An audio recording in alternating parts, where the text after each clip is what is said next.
MMRDAच्या तिसऱ्या मुंबईला विरोध करण्यासाठी हजारो शेतकऱ्यांचा आक्षेप. शेकडो ग्रामस्थांनी MMRDAच्या कार्यालयात नोंदविल्या हरकती.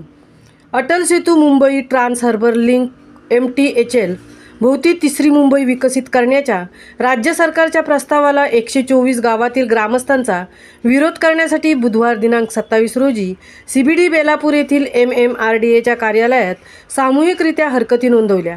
भांडवलदारांच्या फायद्यासाठी सरकार त्यांच्या समाजाला भूमिहीन करण्याचा प्रयत्न करीत असल्याचा आरोप करत शेकडो ग्रामस्थांनी या हरकती नोंदवल्या आहेत.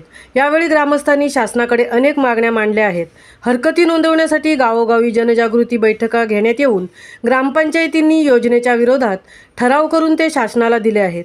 राज्य सरकारने 4 मार्च रोजी MTHLच्या आजूबाजूची 124 गावे मुंबई महानगर प्रदेश विकास प्राधिकरणाच्या MMRDAच्या अध्यक्षतेखाली new town development authority NTDA कडे सोपवण्याची अधिसूचना जारी केली. उरण पनवेल पेण परिसरात ही गावे आहेत. तिसऱ्या मुंबईने नवी मुंबई विमानतळ प्रभाव अधिसूचित क्षेत्रात 80 गावे, खोपटा न्यू टाउन अधिसूचित क्षेत्रातील 33, मुंबई महानगर प्रदेश आराखड्यातील 2 आणि रायगड प्रादेशिक योजनेतून 9 गावांचा समावेश करण्याचा प्रस्ताव आहे. सरकारने आपल्या अधिसूचनेनंतर 30 दिवसांच्या आत सूचना आणि हरकती मागवल्या होत्या.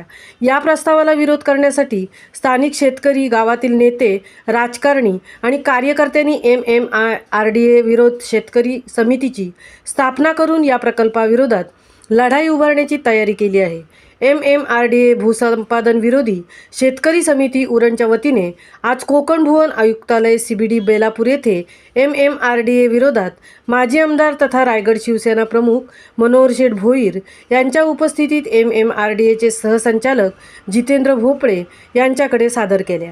यावेळी तालुका प्रमुख संतोष ठाकूर, सुधाकर पाटील, BN डाकी, कैलास म्हात्रे, सामाजिक कार्यकर्ते कृष्णा पाटील, माजी जिल्हा परिषद सदस्य जीवन गावण, काँग्रेस पक्षाचे तालुका अध्यक्ष तथा माजी जिल्हा परिषद सदस्य विनोद म्हात्रे, खोपटे सरपंच विशाखा ठाकूर, BN डाकी, कैलास म्हात्रे, गोवटणेच्या सरपंच प्रणिती म्हात्रे, वशेणीच्या सरपंच अनामिका म्हात्रे, सरपंच कलावती पाटील यांच्यासह MMRDA भूसंपादन विरोधी शेतकरी समितीचे सदस्य आणि शेतकरी मोठ्या संख्येने उपस्थित होते.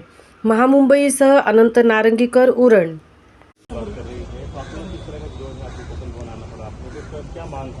हम इससे पहले भी सेज के टाइम में हमको भी विरोध किया और अभी अटल सिद्धू आने से तो हमारा जमीन का ऐसे ही डेवलप है. प्लेन सिटी हमारे यहाँ ऑलरेडी इसके आसपास का जो प्लेन सिटी इतना बड़ा पोर्ट है तो बाजू का तो जो आजू बाजू का जितना परिसर वो ऐसे ही डेवलप है. तो फिर हमको नया जो कोई भी प्राधिकरण की हमको जरूरत ही थी. तभी आपकी क्या मांग? हमारी मांग तो ऐसी है कि हमारी ज़मीन को हम ही विकसित करें, हमको कोई प्लानिंग अथॉरिटी नहीं चाहिए. अब जिस तरह से हमारे यहाँ पे डेवलपमेंट हो रही है और बेसिकली इसमें और एक मुद्दा ऐसा कि इनके नोटिस में एक बात तो मतलब पिछले 40 सालों में गवर्नमेंट ने कोई भी गाँवठान विस्तार नहीं किया. जो घर जैसे जैसे एक्सटेंड हो गया वो तो कोई गाँवठान विस्तार भी नहीं किया. और आज के दिन में अगर ऐसा माहौल पैदा हो रहा है कि इन लोग गाँवठान विस्तार बगैर जो बाहर जो जिन्होंने जैसे बच्चे बड़े हो गया अलग अलग जगह पे घर बांध के लिए अपनी ही जमीन पे, तो वो जमीन के घर भी ये तोड़ेंगे. इसका सीधा सीधा मतलब दिख रहा है. पहली बात तो ये है. उसके बाद में हमारा जो जमीन हमारा हम अभी हमारे यहाँ पे जितना भी डेवलपमेंट हो रहा है तो एक फार्मर्स लोग को सीधा सीधा उनको बेचने का उसका हक उनको है. उनको अगर चाहिए किसको बेचना है तो कौन से भी मुंह में उसको बेचना है या डेवलप करना है वो उसका हक है. उसमें गवर्नमेंट की हमको जरूरत क्या है? गवर्नमेंट को अगर चाहिए तो हमसे सीधी सीधी वो फार्मर से तुम नेगोशिएशन भी करना है तो फार्मर से बात करो ना.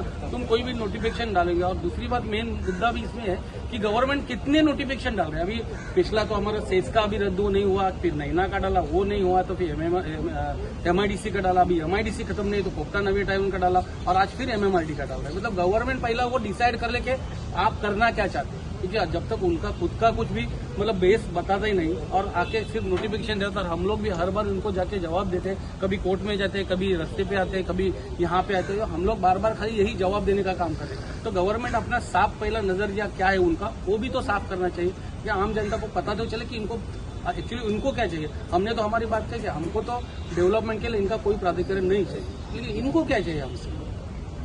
आपका नाम और गाँव? मेरा नाम है कृष्णा पाटिल और मैं पिरकोन विलेज से हूँ. ये हमारे सारे फार्मर्स है, हमारे 124 विलेजेस में है. इसमें सारे लोकल जितने भी हम लोग जो सोशल में काम करते हैं वो सारे सोशल वर्कर्स ही ज़्यादा है इसमें. और पार्टी के लोग मेंबर्स है, हर एक गांव का सरपंच है जिन्होंने हमको ये नहीं चाहिए, मतलब हमारे गांव में ये MMRD नहीं चाहिए। ऐसा हर एक गांव में से हर एक सरपंच जो ग्राम पंचायत उन्होंने विरोध प्रदर्शित किया। एक सरपंच कौन